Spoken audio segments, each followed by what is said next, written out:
Hello दोस्तों, आज हम लोग इस लेक्चर में अर्थात पार्ट 14 में पाठगत प्रश्न करेंगे। पृष्ठ संख्या 250 का प्रश्न है, जिसमें एक ही प्रश्न है और वो प्रश्न बुक में है आपके ये यहाँ पर कि चुंबक के निकट लाने पर दिक्सूचक की सुई विक्षेपित क्यों हो जाती है। ठीक है, तो ये इसका आंसर देखते हैं। दिक्सूचक सुई एक छोटे छड़ की चुंबक होती है। ठीक है, दिक्सूचक सुई किस चीज़ की होती है? एक छोटे छड़ चुंबक की होती है दिक्सूचक सुई, जिसके उत्तर व दक्षिण ध्रुव होते हैं। तो दिक्सूचक सुई चुंबक की होती है, तो इसमें दो ध्रुव होंगे, तो उत्तर और दक्षिण ध्रुव ही होंगे। तो इसे चुंबक के निकट लाने पर विक्षेपित हो जाती है। अब चुंबक के निकट लाने पर विक्षेपित होने का क्या तात्पर्य है कि चुंबक के निकट लाएंगे तो चुंबक में दो ध्रुव होंगे। ठीक है, देखिए ये एक चुंबक, ये मान लीजिए हमारी सुई है, अब चुंबकीय सुई है, इस प्रकार से है। दिक्सूचक सुई है, अब इस चुंबक की होती है।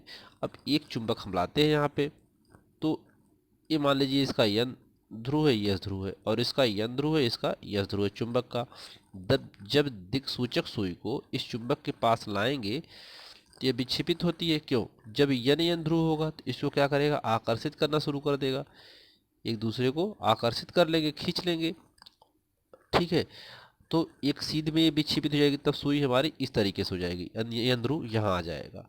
ठीक है, यस यहाँ चला जाएगा। ठीक है, अब फिर सुई को इस प्रकार से मान लीजिए यहाँ यन है, यहाँ यस है, फिर चुंबक जो है इसको पलट देते हैं, यन ध्रुव यहाँ यस ध्रुव यहाँ कर देते हैं।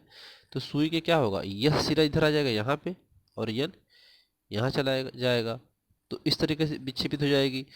या तो ये कंडीशन हो सकता है। अगला कंडीशन क्या हो सकता है? अगर दिक्सूचक सुई इस प्रकार से है, यहाँ पर यन है, यहाँ पर यस है, अब यहाँ पर यन ध्रुव और यहाँ पर यस ध्रुव लाते हैं। ये अगर सिरा इसके पास लाएंगे तो ये दूर ढकेलेगा, इसको अपने पार लाएगा। ठीक है, ऐसी ये कंडीशन, इसको दूर इसको पास लाएगा, इसको दूर इस प्रकार से सुई क्या होती है? विक्षेपित होती चली जाती है। ठीक है, तो इसे कहते हैं सुई का विक्षेपित होना।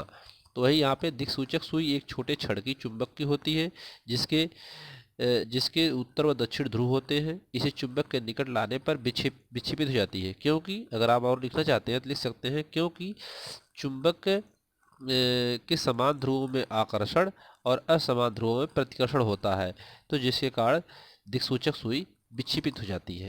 ठीक है, तो इतना आप और लिख सकते हैं इसके आगे, अगर आप लिखना चाहते हैं तो, कि यहाँ पर क्योंकि चुंबक लिख लीजिए आप यहाँ पे, अगर लिखना चाहते हैं तो, क्योंकि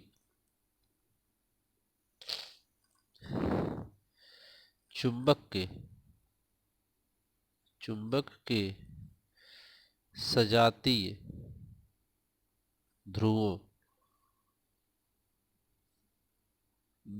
सजातीय ध्रुवों में मतलब यन यन या यस यस में आकर्षण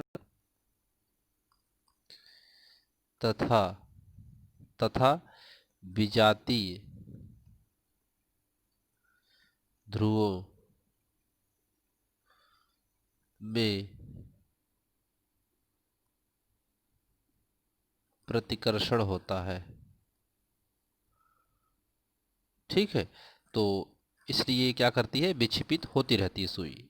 ठीक है, इससे लेक्चर में इतना ही। धन्यवाद।